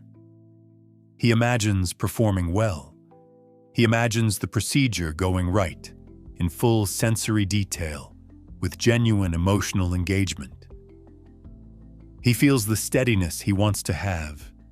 He rehearses the version of himself he intends to show up as. The research on mental rehearsal in surgical performance, athletic performance, musical performance, and public speaking is consistent and substantial. The second surgeon's approach produces measurably better outcomes, not because imagination is magic, but because the brain, having processed the imagined experience as partial reality, responds to the actual event with familiarity rather than novelty. The neural pathways have been primed. The responses have been rehearsed. The version of self that was imagined has been, in a neurological sense, partially inhabited. The gap between preparation and performance is smaller because the performance has already partially occurred. This is what visualization actually is, stripped of the motivational poster framing that makes serious people dismiss it. It is not positive thinking. It is not the law of attraction. It is applied neuroscience, the deliberate use of the brain's inability to fully distinguish imagination from experience, redirected from accidental catastrophizing toward intentional preparation. The distinction between how most people use their imagination and how it can be used deliberately is stark and worth examining clearly. Most people's imagination is largely unmanaged. It runs on automatic, defaulting to the threat detection function it evolved for. Scanning for what could go wrong, simulating bad outcomes, rehearsing worst cases with a thoroughness and emotional realism that the brain then partially encodes as experience. This is useful when the threats are real and physical and require preparation. It is significantly less useful when the threats are social, professional, or entirely hypothetical. When the brain is running detailed simulations of failures that are unlikely, in contexts that are not life-threatening, at 2 a.m. when there is nothing useful to be done about any of it. The result is a population of people who have extensively rehearsed failure, inadequacy, rejection, and disaster, and then wonder why these experiences feel so familiar when they occur. They feel familiar because the brain has been practicing them, not metaphorically, neurologically. The pathways are well-worn, the responses are grooved. The emotional signature of failure has been encoded so many times in imagination that when the real version arrives, it lands with a weight that seems disproportionate because it isn't arriving alone. It arrives with all the rehearsals. Deliberate visualization interrupts this process. Not by pretending that bad outcomes don't exist, they do. And competent visualization includes preparation for difficulty, not just images of success. But by consciously redirecting the imaginative faculty toward the experience you want to have, rather than leaving it to default toward the experience you fear. The technique, practiced seriously, has several components that matter. Specificity is the first. Vague, positive imagery, seeing yourself succeed, feeling good about an outcome, produces weak neurological signal. The brain responds to detail. The more sensory and specific the imagined experience, the more the brain processes it as real. What does the room look like? What are you wearing? What is the quality of your attention? What does your voice sound like when you're speaking from a place of genuine confidence rather than performed confidence?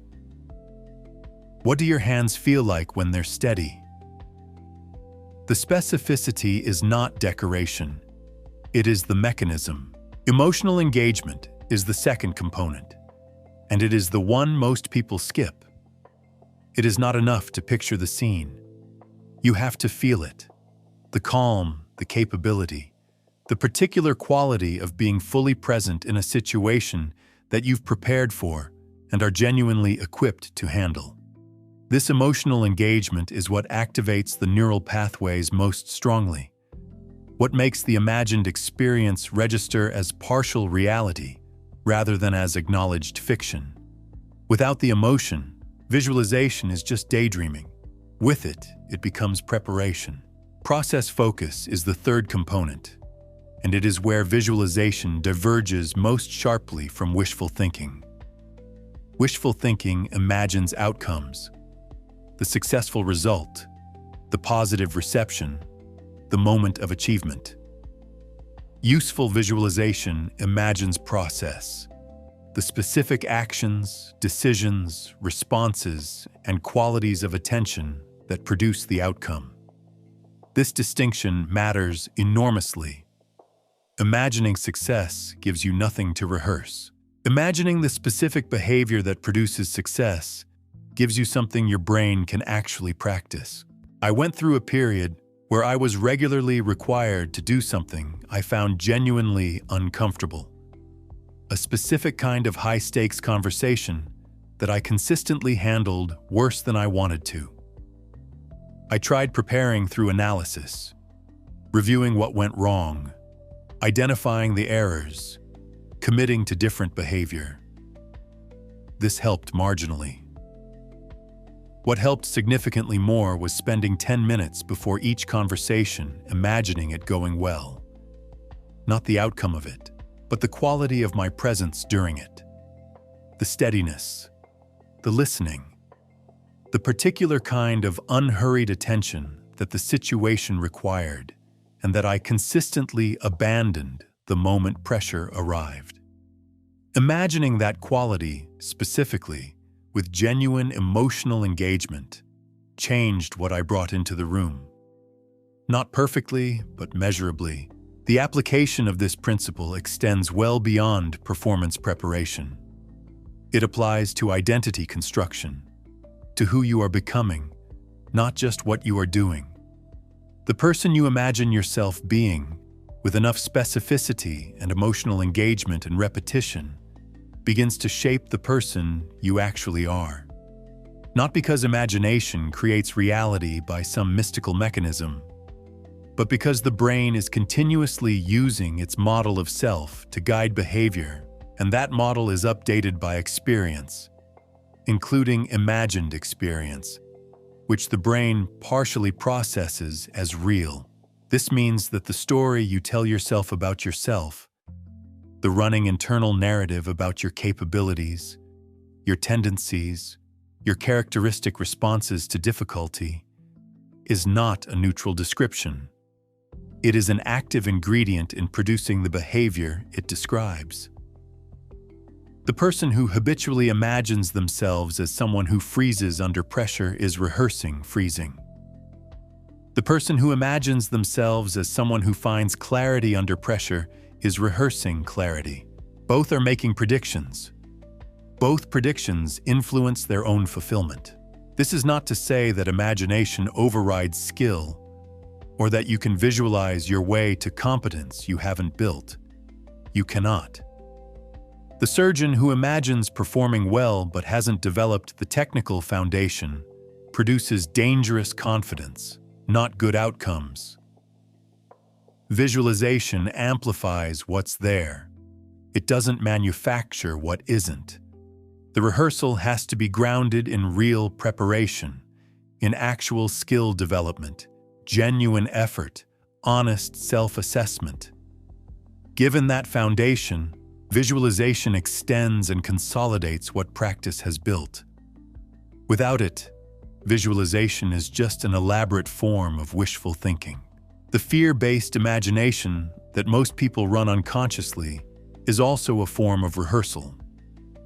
It is preparing you for the worst case, encoding failure as familiar, making disaster feel inevitable because it has been experienced so many times in simulation. You can use the same mechanism differently.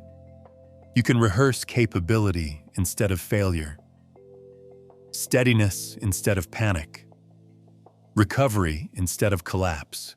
The brain doesn't strongly prefer one version over the other.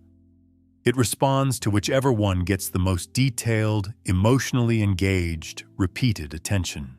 Most people give their fears that attention, every night, in full detail, with complete emotional commitment. The useful question is not whether you're rehearsing. You are. Everyone is. The imagination doesn't stop running between formal visualization sessions. It runs constantly, producing simulations, predictions, and encoded experiences that shape behavior whether you're managing them or not. The only question is whether you're rehearsing deliberately or accidentally. Whether the version of yourself getting the most practice is the one you're afraid of becoming or the one you're trying to become.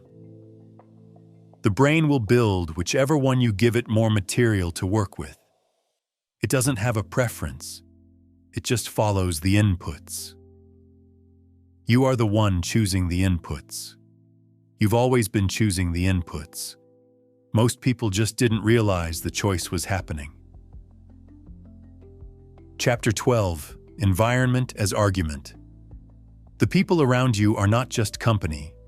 They are a continuous, low-volume argument about who you are, what is normal, and what is possible. Most people have never noticed this argument is happening. They've just been slowly losing it. This is not about toxic people, a concept so overused it has lost almost all precision. It's not about cutting off anyone who makes you feel bad, or curating your social circle into a collection of people who only reflect your best qualities back at you, which sounds less like a support network and more like a particularly elaborate form of narcissism. It's about something more structural and more honest. The recognition that human beings are social animals whose sense of reality is continuously calibrated against the people they spend time with, and that this calibration happens automatically, below the level of conscious awareness, regardless of whether you've consented to it or even noticed it's occurring. The technical term for the mechanism is social norming, the psychological process by which we unconsciously adjust our behavior, beliefs, standards, and self-concept to align with the perceived norms of the groups we belong to. It is one of the most powerful forces in human psychology, and one of the least visible. You don't feel yourself being normed. You just gradually notice, if you're paying close enough attention, that your standards have shifted, that things you once found unacceptable have become tolerable, that things you once aspired to have quietly receded as unrealistic, that the ceiling of what you consider possible has lowered incrementally to match the ceiling of the people around you, who lowered their ceiling to match the people around them, in a slow downward consensus that nobody explicitly agreed to and nobody explicitly noticed. Here's the scene. A man joins a new team at work. He is, initially, more energetic than the culture of the team, He arrives earlier, works with more focus, brings more enthusiasm to problems than the ambient level of the group. He doesn't make a decision to change. But within 6 months, he has adjusted. He arrives when everyone else arrives. He has adopted the group's implicit assessment of what constitutes a good day's work. He has internalized the team's relationship with effort, the particular combination of competence and managed mediocrity that defines their collective output, and now experiences it as his own standard rather than as a compromise. He wasn't convinced to lower his standards. He was normed into it gradually, without a single explicit conversation about standards occurring. This is the default operation of social influence. Slow, invisible, bidirectional, and indiscriminate. It works upward as well as downward, which is the part worth paying attention to. The research on peer influence is extensive, and once you understand it, impossible to ignore. Studies on academic performance consistently show that students' achievement is more strongly predicted by the average achievement of their peer group than by their individual motivation or stated goals. Not because their peers are tutoring them or directly helping them study, simply because the ambient standard of the group recalibrates what effort looks like, what achievement feels like, and what is considered normal to attempt. The same pattern appears in health behaviors, financial habits, professional ambition, creative output, and ethical standards. In almost every domain of human behavior that researchers have examined, the social environment exerts influence that rivals or exceeds individual intention. This is not a reason to despair about human autonomy. It is a reason to be deliberately selective about which arguments you allow yourself to be surrounded by. The positive version of social norming is just as powerful as the negative version, and it operates through exactly the same mechanism. Spend consistent time with people who treat excellence as the baseline, not as an aspiration, not as occasional achievement, but as the unremarkable default, and your sense of what is normal quietly adjusts upward. Spend time with people whose relationship with difficulty is characterized by curiosity rather than complaint, and your own default response to difficulty begins to shift.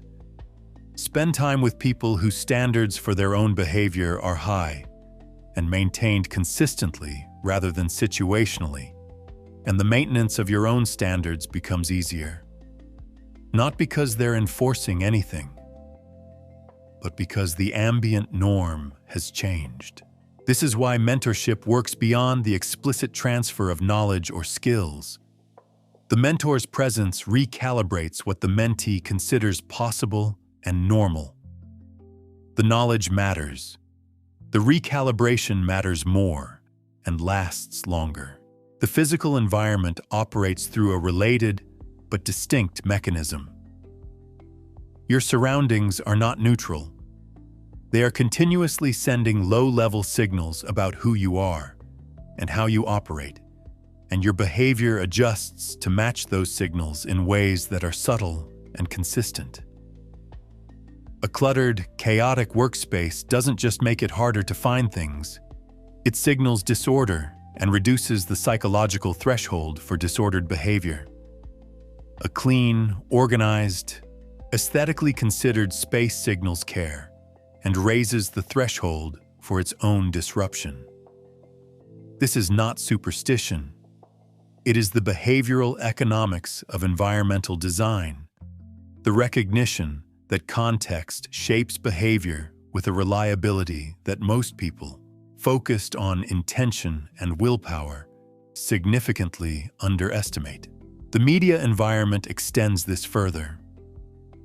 The content you consume consistently, the news sources, the social feeds, the podcasts, the conversations, the books, is also an argument about what is real, what matters, what is possible, what is normal, what people are like, what the world is doing, and where it's going. Consume a steady diet of outrage and the world begins to feel outrageous. Consume a steady diet of possibility and evidence of human capability, and the world begins to feel navigable. Neither perception is fully accurate. The world is both things and many others simultaneously. But the attentional filter you apply determines which version you spend most of your time living in, and that version shapes your behavior, your choices, and your emotional baseline more than any single conscious decision you make. I lived for a period in an environment that was, in retrospect, running a very low-level argument that I never consciously heard. The people around me were intelligent, capable, genuinely good people, but they shared a collective relationship with ambition that was characterized by comfortable cynicism. Big goals were treated as naive. Visible effort was slightly embarrassing. The implicit norm was competent underperformance dressed as sophisticated realism. I absorbed this, not overnight, gradually, over months, in the way you absorb the temperature of a room you've been sitting in long enough. I stopped proposing certain things. I stopped pursuing certain directions. I told myself I was being realistic. I was being normed. The difference between those two things is significant, and I didn't identify it until I spent time in a different environment entirely. One where the ambient argument was different, where the ceiling was higher, where ambition wasn't embarrassing, and felt something in my own thinking shift almost immediately. The environment had changed. I hadn't consciously decided anything, and yet my sense of what was possible expanded within weeks of the change, in ways that 2 years of intentional effort in the previous environment hadn't produced. The practical implication of all this is not a checklist of people to remove or a program for environmental optimization. It's a question, asked honestly and answered without defensiveness. What argument is my current environment making about who I am and what is possible for me? Not what do the people around me say they believe. What does their actual behavior, their actual standards, their actual relationship with effort and excellence and difficulty continuously demonstrate as normal? Because that demonstration, repeated daily, is what your brain is learning from.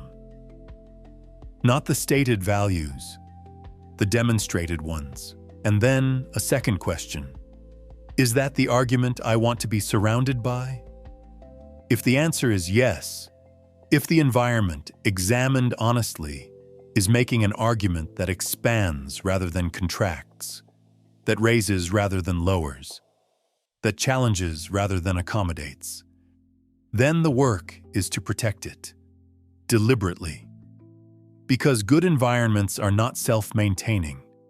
They require the same kind of intentional cultivation as any other valuable thing. If the answer is no, if the honest examination reveals an environment that is running a low-level argument for smallness, for comfortable mediocrity, for managed cynicism about what's possible, then the work is not dramatic. It doesn't require burning anything down. It requires the patient, consistent introduction of better inputs. More time with people whose argument is different. More deliberate engagement with content that expands rather than contracts. Gradual environmental redesign, undertaken not as a rejection of anything, but as a recognition that you are, whether you like it or not, being argued with continuously. The argument doesn't stop when you're not listening. It runs in the background, shaping the baseline, adjusting the ceiling, recalibrating what feels normal and possible and worth attempting. You get to choose, at least partially, which argument gets the most airtime. Most people make that choice accidentally, by default, without realizing it's a choice at all. The people who build the lives they actually intended to build tend to be the ones who figured out, at some point, that they were surrounded by an argument and decided to become deliberate about which one. Everything else followed from there. Not easily, not quickly, but it followed. Chapter 13. The humility of not being done. Nobody announces the day they stop learning. That's what makes it so clean. There's no ceremony, no formal declaration, no moment where someone stands up and says, "I've decided to stop being curious, to calcify my existing understanding into permanent certainty, to treat every new idea as a threat to what I already know." It happens quietly, gradually, almost always while the person believes the opposite is true. They think they're being discerning. They think they're applying hard-won wisdom. They think the reason new information doesn't change their mind is that their mind was already right. They are, in almost every case, simply done. And they don't know it. And the not knowing is, structurally, part of being done. This is the central irony of intellectual stagnation. The less you're learning, the more certain you tend to feel, because certainty is what fills the space that curiosity vacates. The two exist in inverse proportion, with a consistency that is almost mathematical. The most genuinely knowledgeable people in any field tend to be the ones most acutely aware of the boundaries of their knowledge, most comfortable saying, "I don't know," most interested in the ideas that don't fit their existing framework. The people with the least actual knowledge tend to be the most certain, the most defensive of their current understanding, the most hostile to information that complicates it. This is not a paradox. It is the entirely predictable result of how learning actually works. Every genuine encounter with new knowledge reveals not just the new thing, but the edges of what you didn't know before, the territory beyond the newly acquired understanding that is now visible precisely because you've advanced far enough to see it. The more you learn, the more clearly you can see how much remains. The less you learn, the more complete your existing map appears, because you're not moving far enough to notice what's missing from it. Here's the scene. Two people attend the same professional conference. Same sessions, same speakers, same information. The first person leaves with a list of things that confirmed what they already believed, and a mild irritation at the sessions that challenged it. The second person leaves with questions they didn't have before, 2 or 3 ideas they're not sure what to do with yet, and one conversation that genuinely unsettled something they thought they understood. 6 months later, the first person is operating in roughly the same way they were before the conference. Their practice slightly refined, their confidence slightly reinforced. The second person has made 3 changes they can trace directly to the discomfort of those unsettled ideas, and their work is measurably different for it. The difference is not intelligence, it is not effort, it is orientation, a fundamental posture toward new information that is either primarily defensive or primarily curious. And that orientation, more than almost any other factor, determines the rate at which someone continues to develop over a lifetime. Lifelong learning is often discussed as though it's primarily about acquiring knowledge, reading more books, taking more courses, staying updated in your field. These things matter, but they are the surface behavior of something deeper, and without the deeper thing, the surface behavior produces surprisingly little. You can read extensively and learn almost nothing if what you're reading is primarily confirming what you already believe. You can attend every conference in your industry and return unchanged if your fundamental orientation toward new ideas is to assess them for compatibility with your existing framework, rather than to genuinely consider them on their own terms. The deeper thing is intellectual humility, not performed humility. The kind that says, "Oh, I'm always learning," while remaining completely unmoved by any information that contradicts current beliefs. Genuine humility. The kind that maintains as a functional operating assumption that your current understanding is incomplete, probably wrong in ways you can't yet see, and will look significantly different to you in 10 years than it does today, just as your understanding 10 years ago looks, in retrospect, incomplete and sometimes embarrassingly wrong to the person you are now. That retrospective clarity, the ability to look back at past certainties and recognize their limitations, is something almost everyone has. Almost nobody applies it prospectively. Almost nobody extends the same critical eye to their current certainties that they apply so easily to their past ones. And yet the logic demands it. If your understanding has been revised significantly by experience and learning at every previous stage of your life, on what grounds do you conclude that the current version has finally gotten it right? The answer, usually, is that it feels right. Current understanding always feels right. That's not evidence. That's what understanding feels like, regardless of its accuracy. I held a professional belief for years, with a confidence that I now recognize as inversely proportional to how carefully I'd examined it. It was a belief about how a particular kind of problem should be approached, specific enough that it guided decisions, general enough that it felt like wisdom rather than assumption. I defended it when challenged, not aggressively, but with the quiet firmness of someone who has decided the question is settled. It took an encounter with someone whose results were significantly better than mine, using an approach that directly contradicted my settled belief to produce the discomfort that learning sometimes requires. I resisted the discomfort for longer than I should have. Eventually, I followed the evidence. The belief was revised. The revision improved my work. The improvement confirmed that the resistance had cost me something real. Time, quality, results that were available and weren't accessed, because I was too committed to a position I'd never adequately questioned.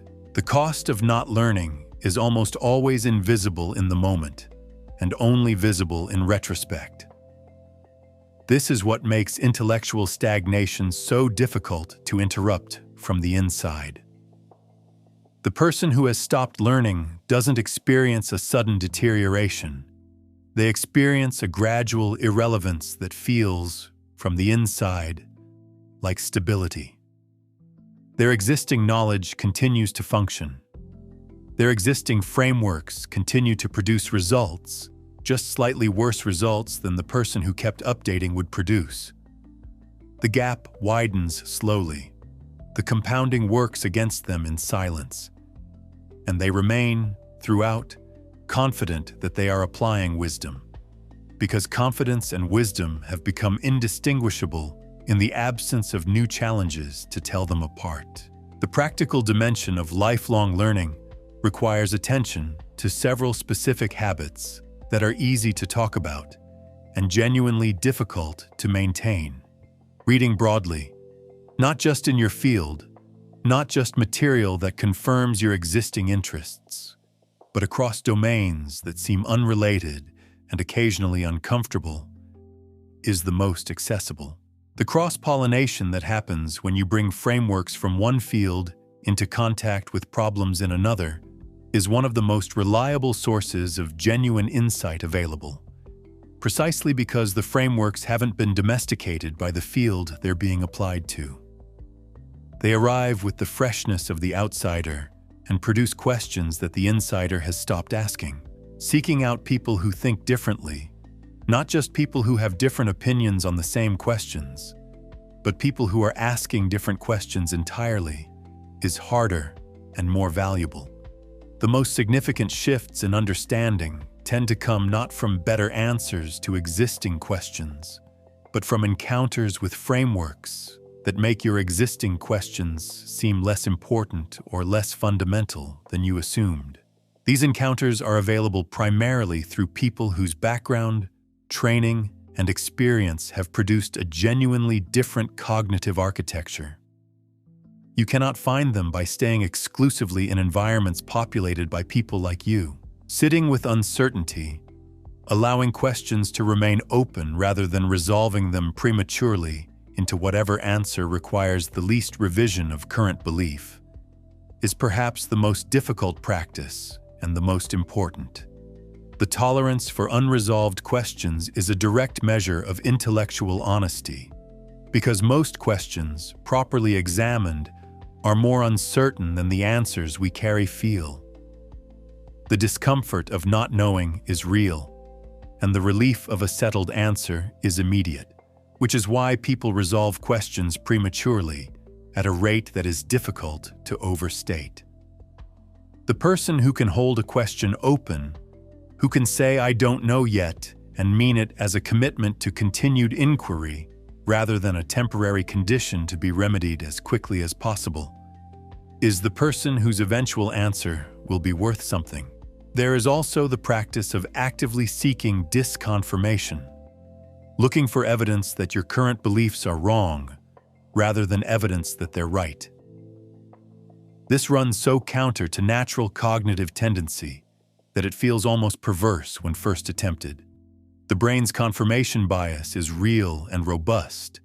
It preferentially notices, retains, and weights information that confirms existing beliefs, and preferentially ignores, forgets, or discounts information that contradicts them. Consciously reversing this, asking not what supports what I already think, but what challenges it, and then genuinely engaging with the challenge rather than explaining it away, is an act of deliberate cognitive correction that produces significant dividends over time.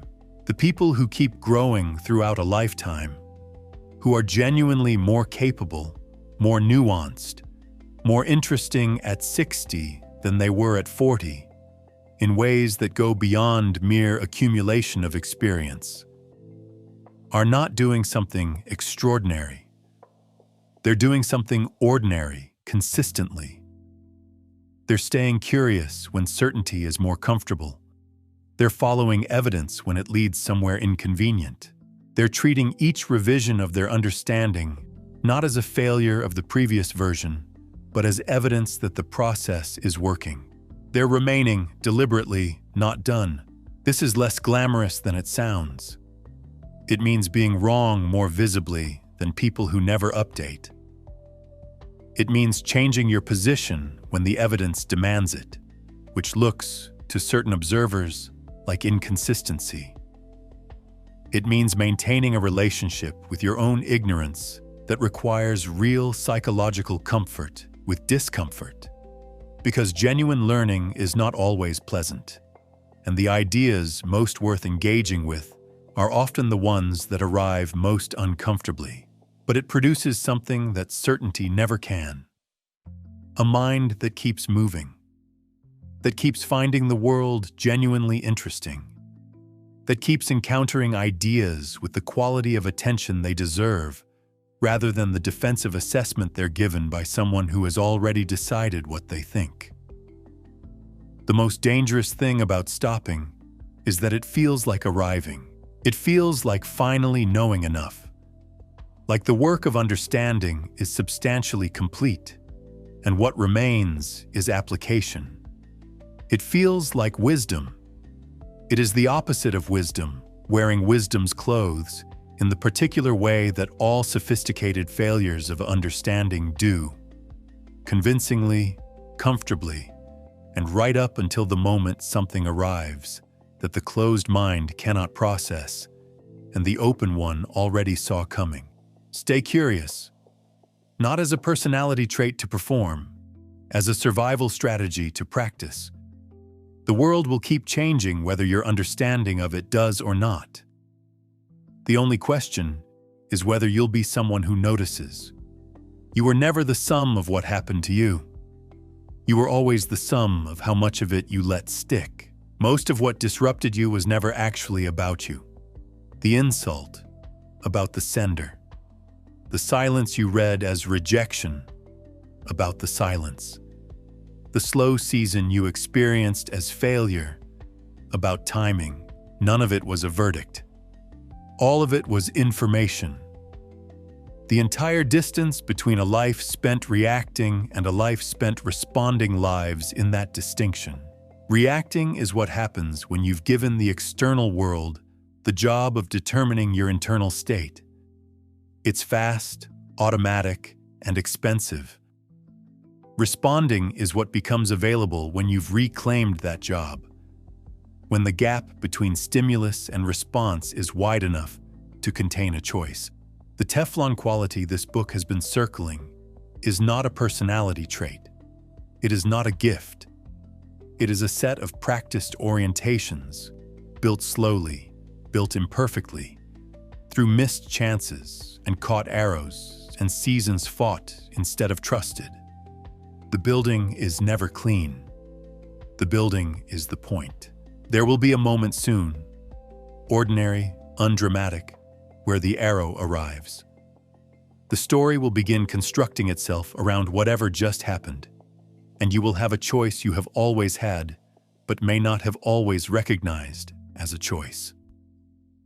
Just pause, long enough to ask, fact or interpretation, long enough to feel your hand not moving. That pause is not enlightenment.